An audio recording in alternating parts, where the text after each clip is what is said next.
आज अपने घर पे आ जाए हैं। आज छठ पूजा दीपावली भी है।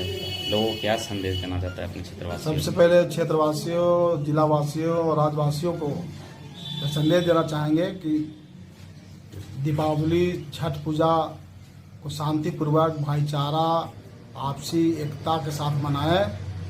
ये जो है साल भर में ये पूजा, दीपावली और छठ पूजा जो महान पूजा है, तो पूजा आती है। इस पूजा को शांतिपूर्वक मनाएं और उसके बाद जो आपसी मनमुटाव रहा है उसको इस दीपावली और छठ के माध्यम से उस आपसी मनमुटाव को समाप्त कर दें। यही हम संदेश देना चाहेंगे। नेताजी, एक सवाल बीजेपी की पार्टी की तरफ से आ रहा है कि जनगणना सही से नहीं होगा, उस पर क्या राय है? हाँ, बिल्कुल जनगणना में गड़बड़ी हुई है। ये तो हम लोग भी मानते हैं। हमने भी कहा, कई बार कहा है कि जनगणना में जो गड़बड़ी हुई है, गड़बड़ी नहीं हुई है। अगर सचमुच सरकार जनगणना तो किया है, स्वागत योग है, मैं स्वागत करता हूँ। और जनगणना का फैसला जब बीजेपी साथ में थी जेडीयू के, उसमें दोनों विधानमंडल से तय हुआ था कि बिहार में जनगणना किया जाए। दोनों साथ में थे, जनगणना हुई, मैं इसका स्वागत करता हूँ। लेकिन इसमें भारी पैमाने पर गड़बड़ियाँ की गई। आप ही बता दें, मैं एक उदाहरण दे रहा हूँ कि 1931 में जिसकी आबादी 1.8% था, उसको घाट करके 1.7 कैसे हो सकता है? जबकि उस समय झारखंड, उड़ीसा, बिहार तीनों साथ में था। झारखंड, बिहार अलग हो गया। मैं चंद्रवंशी का ही उदाहरण दे रहा हूँ। उसमें 1.8 था, 8.8 आज 8.7 हो गया। जबकि उड़ीसा में चंद्रवंशी का आबादी नगण्य है, झारखंड में 20% है, मेजर पार्ट बिहार में आ गया। तो इसको बढ़ना चाहिए था, तो घाट कैसे गया? दूसरी बात, लेटेस्ट बात ही है कि 2013 में राज्य सरकार ने अनुसूचित जाति में शामिल करने के लिए हम लोगों ने डिमांड किया था कि चंद्रवंशी को, मलाह को, बीन को, बेदार को अनुसूचित जाति में शामिल किया। तो इसके लिए राज्य सरकार ने केंद्र सरकार को प्रस्ताव भेजा था। तो केंद्र सरकार ने कहा कि इसको आप ठीक ढंग से सर्वे करा करके आप पुनः भेजिए। तो राज्य सरकार ने सर्वे कराया था।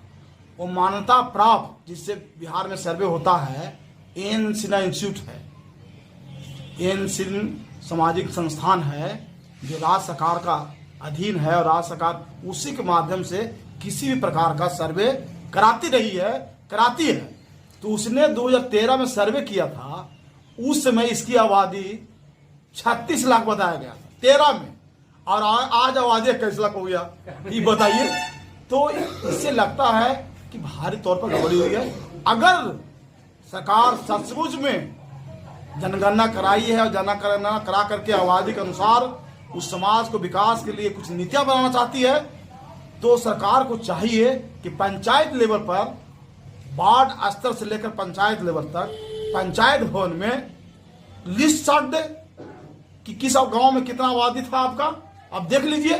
और उसमें अगर कमी है, कि त्रुटि है, रह गया है, या किसी लोगों का नाम छूट गया है, तो जुड़वा लीजिए 15 दिन में। केंद्र सरकार से क्या राय है सर? केंद्र सरकार से क्या राय है? तो केंद्र सरकार से भी हम आग्रह करेंगे कि राज्य सरकार ने जो इस तरह से किया है, बेईमानी, मनमानी, तो केंद्र सरकार को चाहिए कि दूध पानी करने के लिए देश स्तर पर जातीय जनगणना हो जाना चाहिए। क्योंकि जब बकरी का जनगणना होता है, जानवर का जनगणना होता है, तो आदमी की जनगणना में क्या समस्या है? इसमें क्या आपत्ति है? विपक्षी दल के पार्टी बोल रहे हैं कि बीजेपी की सरकार एक भी सीट नहीं यहाँ पर लाएगी बिहार में, क्या कहना है? अरे बोलने के लिए तो कौन क्या बोलेगा? सब सीट जीत जाएंगे, आप आज बोल जाएगा तो वोट दीजिएगा, देने का मानवा वो देने दीजिएगा, तो विपक्षी लोग क्या बोलेगा? लेकिन देश, जनता क्या बोल रही है, जनता क्या सोच रही है, ये आप भी जान रहे हैं, हम भी जान रहे हैं। इसलिए आने वाला दिन में 2024 में नरेंद्र मोदी जी को इस देश के जनता, करोड़ों जनता समझती है कि मजबूत सरकार है, स्थिर सरकार है।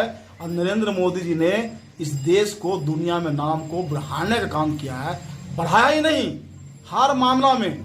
कोरोना जैसा काल में दुनिया के लोगों को मदद किया इस देश ने। पहली घटना आजादी के बाद से है। और इस देश का, जब नरेंद्र मोदी जी नहीं थे तो देश की आर्थिक स्थिति क्या थी? 13वां नंबर पर था रहा देश, आज 5वां नंबर पर है आर्थिक व्यवस्था में। और देश में जो सम्मान बढ़ा है सारे लोगों से विदित है। इसलिए नरेंद्र मोदी जी को 24 में कोई वैकेंसी नहीं है। आदरणीय नरेंद्र मोदी जी देश के पुनः प्रधानमंत्री बनेंगे और आज 5वां नंबर पर अर्थव्यवस्था में है। 5 साल के बाद यानी 24-5-29 में पहला नंबर पर लाने का उनका लक्ष्य है, वह लक्ष्य पूरा होगा। इसलिए विपक्षी लोग को तो बोलना काम है, बोलते रहेंगे। अपना परिचय दे दीजिए सर। प्रमोद सिंह चरणवंशी, बीजेपी नेता।